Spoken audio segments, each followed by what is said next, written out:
Apakah yang mendapat vaksin itu termasuk mereka yang herd immunity dari mulai penerima bansos hingga yang rumahnya berlift seperti yang dikatakan oleh Bung Hotradero, konglomerat Indonesia yang termasuk misalnya dalam peringkat dunia terkaya di dunia harus juga menerima vaksin gratis, Bung Zulfikar? Oke, Mbak Rosi, kalau misalnya Mbak Rosi jalan di jalan tol, ya kan, kemudian ada lampu penerangan, siapapun yang jalan di situ lampu penerangannya sama. Jangan hanya karena Anda seorang konglomerat, Anda ingin lampunya lebih terang, nggak mungkin. Jadi kita bicara satu kondisi di mana kesehatan sekelompok orang itu akan memberi benefit, memberi manfaat ke semua orang. Gitu. Kita tidak akan pernah aman ketika ada sekelompok orang yang belum aman gitu.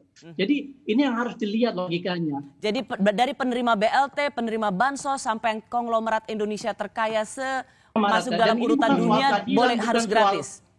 Betul, sama karena ini bukan soal keadilan sebenarnya, bukan juga semata-mata soal ideologi, tetapi bagaimana caranya supaya kita mencapai titik herd immunity itu secara efisien dan efektif. Bung analoginya pas gitu. Saya rasa analogi penerangan ya dengan vaksinasi itu sesuatu yang sangat berbeda gitu. Jadi saya melihat bahwa saya setuju dengan tadi yang sampaikan Profesor Sujatmiko, memang perlu kerjasama. Bagian terbesar pemerintah betul sudah dianggarkan, fasilitasnya ada, 10.000 puskesmas di seluruh Indonesia ada, kemudian ada tenaga di seluruh pelosok lah. Kalau misalnya harus berbayar, saya juga nggak goyang misalnya di pelosok-pelosok sana siapa yang akan melayani.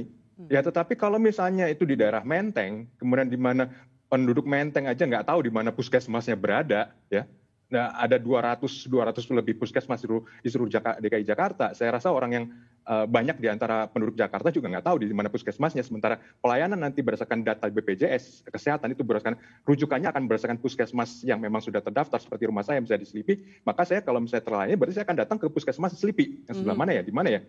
Ya nggak apa-apa, bisa aja. Tapi kembali lagi kan, ini yang diperlukan di sini justru kerja bersama-sama. Jadi bukan cuma ini ketegasan pemerintah. Enggak, kita bersama-sama kok. Mau apakah dia konglomerat, apakah dia sebab gini gambarannya ini menjadi penting juga. Gini, bagaimana menurut Anda bahwa dari penerima bansos, BLT dan kemudian mereka yang orang terkaya se-Indonesia sekalipun itu tidak boleh, harus tetap dibedakan antara gratis dan mandiri. Di mana sisi keadilannya? Bukankah ini tentang keadilan dan memproteksi masyarakat? Karena virus itu kan nggak kenal orang kaya dan orang miskin. Betul. Begini. Sebenarnya begini, ini kan kembali saya menekan pada hak untuk gratis. Hak itu mau digunakan atau enggak, itu kembali pada masing-masing orang. Bahwa semuanya harus atau bagian terbesarnya harus divaksinasi, itu juga betul. Oke. Apakah kemudian... Bung Poltak, hak untuk gratis adalah sifat manusia. Kalau bisa nggak bayar ya gratis. Gratis aja belum tentu mau.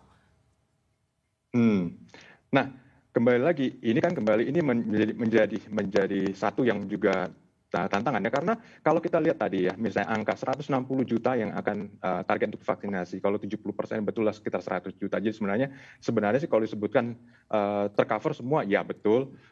Sebenarnya yang kembali masalah adalah berapa lama ini akan dilakukan. Kita lihat seperti negara seperti Singapura yang cuma satu kota, besarnya cuma lebih besar sedikit dari Jakarta. Itu bahkan merupakan waktu mungkin 2 bulan untuk bisa memvaksinasi 5 juta orang, 7 juta orang penduduknya. Nah, Indonesia jauh lebih luas, jauh lebih tersebar. Memang tugas pemerintah untuk menjalankan mungkin sampai ke pelosok-pelosok, mungkin yang lain. Tetapi kalau misalnya di tempat-tempat, di tengah-tengah kota, kemudian ada fasilitas kesehatan, ada klinik misalnya, klinik-klinik yang terbuka. Kalau memang itu dibuka untuk bisa melakukan vaksinasi, dan pada masyarakat memang, oke, saya bersedia untuk bayar vaksinasinya di klinik, saya memilih untuk tidak di puskesmas, saya melepas hak saya untuk gratis, kenapa enggak? Kita bersama-sama jadinya antara yang tidak dikorbankan yang... Jadi kalau dia mau bayar ya silakan, yang mau gratis silakan ikutin ketentuannya, yang mau bayar ini ada ketentuannya, ya kan? Betul. Begitu. Nah, di mana bahayanya ini, Bung Zulfikar? Menurut Anda, mengapa skema ini tidak dapat Anda terima? Kita harus melihat permasalahan ini dengan menggunakan logika pandemi, di mana ada keterbatasan supply, lalu kemudian ada keterbatasan waktu, dan ada sejumlah orang yang harus divaksinasi. Ya kan? Ketika program vaksinasi ini itu memberi ruang pada aktivitas komersial, aktivitas menghasilkan profit, dia akan mengurus sumber daya yang ada di sekitarnya gitu. Yeah. Karena anggaplah kalau misalnya ada sebuah klinik yang kemudian menjual vaksin, ya kan? Tapi kemudian dia punya kewajiban juga untuk memberikan vaksin gratis.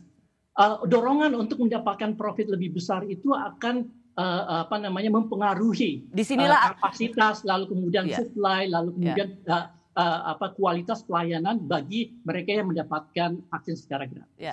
Di sinilah Anda lihat akan terjadi komersialisasi vaksin yang gratis, tempatnya biasa-biasa aja, nggak ber-AC, antrean panjang. Sementara buat yang bayar mahal, nggak perlu ngantri, AC, dan mungkin vaksinnya lebih mahal gitu. Itu yang Anda sebut soal keadilan.